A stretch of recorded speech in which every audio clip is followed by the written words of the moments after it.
what it means if you have one of these 7 types of stomach pains.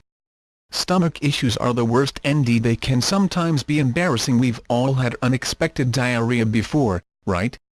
But there are different kinds of pain, and each one can offer insight into what's really going on in your gut.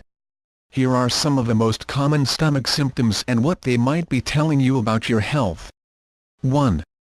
Burning in your chest. What it could be: acid reflux. When you have acid reflux, stomach acid is literally washing back up into your chest, says Nikit Sanpal, MD, Assistant Clinical Professor at Touro College of Medicine in New York City. Most people will experience the burning sensation right below their breastbone. What to do? There's no one-size-fits-all solution, says Sanpal. Our heartburn trigger foods are as individual as you are, he says. The good news is, once you figure out what bothers you, cutting it out of your diet should help a lot. You can also sleep slightly propped up at about a 15-degree angle to help keep the acid down in your stomach where it belongs. 2.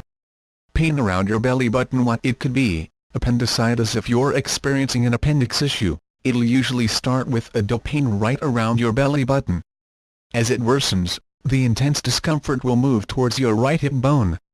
What to do? Get yourself and your swollen appendix to the hospital, ASAP. Appendicitis means you'll need surgery to remove that sucker.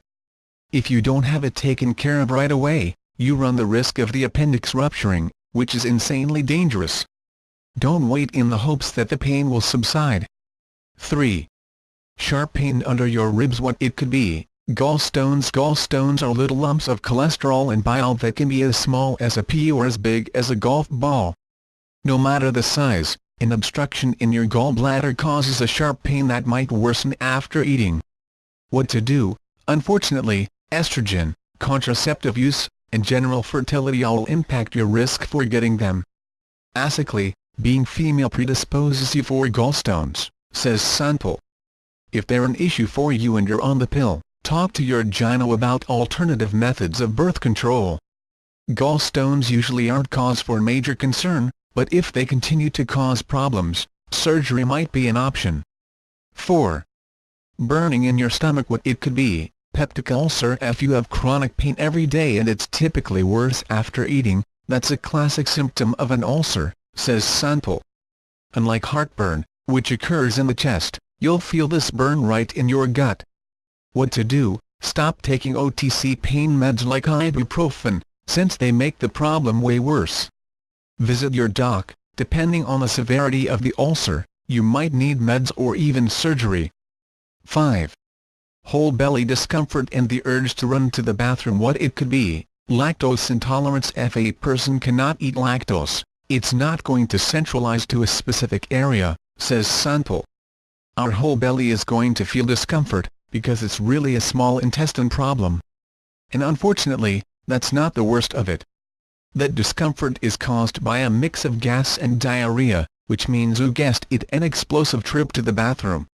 What to do? First, you have to figure out your level of lactose intolerance. You could be totally good with a few slices of pizza, or a single bite of ice cream might put you over the edge. Oh, test it. I tell my patients to Netflix and lactose, says Sanpal. Have a couple of glasses of milk, put on a show, and see what happens. Then we'll go from there. 6. Intestinal cramps and chronic diarrhea. What it could be: gluten sensitivity. If you're allergic to gluten or have celiac disease, you'll notice bloating, gas, and cramps in your gut after eating foods containing gluten. What to do? Similar to the Netflix and lactose method, test how you react to certain foods, and talk to your doc about the best way to eliminate them. If the allergy is severe, you might want to involve a nutritionist to make sure you're still getting enough of the nutrients you need. 7. Bloody diarrhea, pain, and fever. What it could be: colitis or Crohn's disease. Along with gas, cramps, and bloating, you also might see blood in your poop, accompanied by nausea and fever. Not fun. What to do? Talk to your doctor. Stat. Crohn's and colitis both operate on a spectrum of severity. Depending on yours, your doc might prescribe anti-inflammatory meds or advise a more extensive treatment. Either way, better safe than sorry. Both conditions can land you in the hospital if not managed properly.